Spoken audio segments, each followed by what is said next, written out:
If you're watching this and my schedule's on time, that must mean that the new Disney Plus show WandaVision is set to premiere soon. The show follows the domestic life of Wanda Maximoff, aka the Scarlet Witch, and her husband Vision. Or does it? If you're watching this, I'm sure we've all seen the trailer at this point and know something majorly weird is going on. Not only is the screen switching from black and white to Technicolor, people's memories are missing, but most strikingly of all, Vision is alive. I'll leave the specifics to MatPat and the Funky Bunch to find out exactly what's going on in that trailer, but what I really want to focus on is these two. Yeah, two babies. Real human babies. And that's weird, right? I mean, Wanda didn't have kids before, and Vision's a robot, so they can't possibly be theirs, right? To answer that, I'd like to turn your attention to Vision and the Scarlet Witch, Volume 2, Issue 12, which premiered in the fall of 1986. In this issue, Wanda gives birth.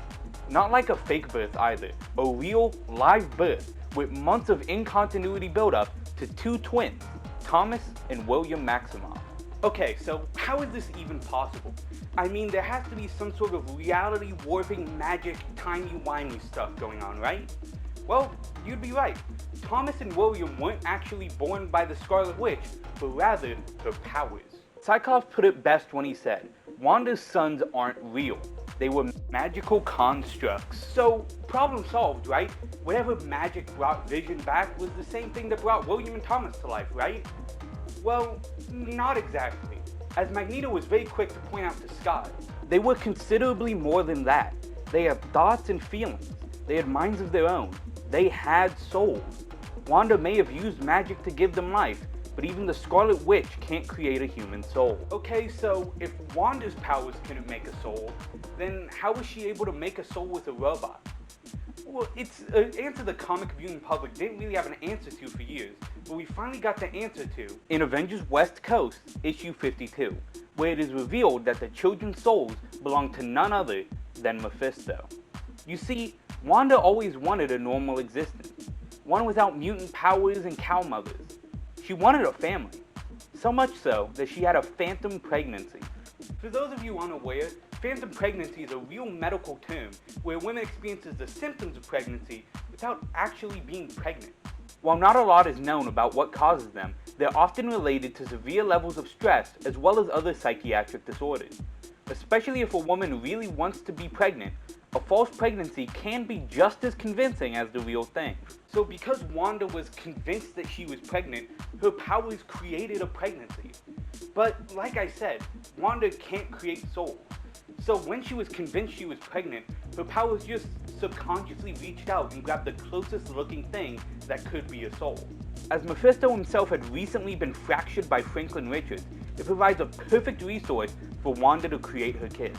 Mephisto is actually another character heavily rumored to be in WandaVision, being played by Evan Peters, the person who played Quicksilver in Fox's X-Men universe. So why go through this? Why dig through old 60s comic books to try to find an answer to something that was already going to be explained in the show? Well, it's because I think that Mephisto's origin might actually tell us a lot about Wanda, Vision, their children, and their fates in the upcoming Disney Plus show. As many of you may know, Mephisto is not a character actually originating from Marvel Comics. The name Mephisto is shorthand for Mephistopheles, a demon in German literature and folklore. You can actually find adaptations of the demon in a number of places, like Dungeons & Dragons, Xena Warrior Princess, and, yes, Mr. Mistopheles from the musical Cats. However, Mephistopheles' original and most well-known appearance is in the Tale of Faust. While having circulated for a time beforehand, the first known printed copy of the story was in a 1587 chapbook, Historia von die Johann Fausti.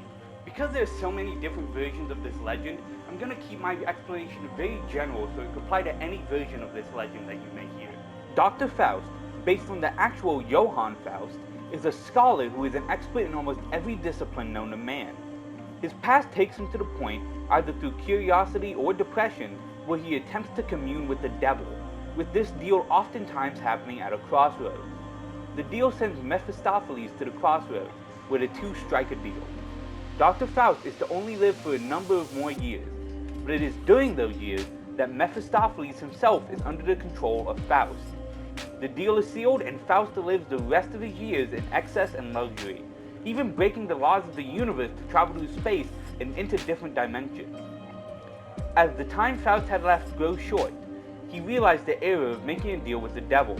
However, he has no way to stop the clock, and dies a gruesome, painful death before being dragged to hell. This is actually where we get the trope the Faustian Bargain from. A Faustian Bargain, for some of you that may not know, is essentially where someone trades something of moral worth, such as their soul or their moral values, for something of material worth, such as money, riches, or knowledge. Tales involving Faustian bargains, just like the original tale, often end with those who struck a deal meeting a grim fate. That is something I believe to be true even in WandaVision. This fate was actually already met in the comics. Just as how the Faustian bargain gives Faust a limited amount of time, Scarlet Witch's kids only had a limited amount of time after we found out that they were actually part of Mephisto's soul. In the same issue, they were both completely reabsorbed into Mephisto, and Scarlet Witch completely forgot they ever existed. And in WandaVision, if my theory is true, she owes even more to Mephisto. She doesn't just owe the souls of her children, but she also owes the life of her husband Vision, who was killed by Thanos. While I don't know exactly what role Mephisto will play in WandaVision, or if he'll even show up, I do know one thing. The devil.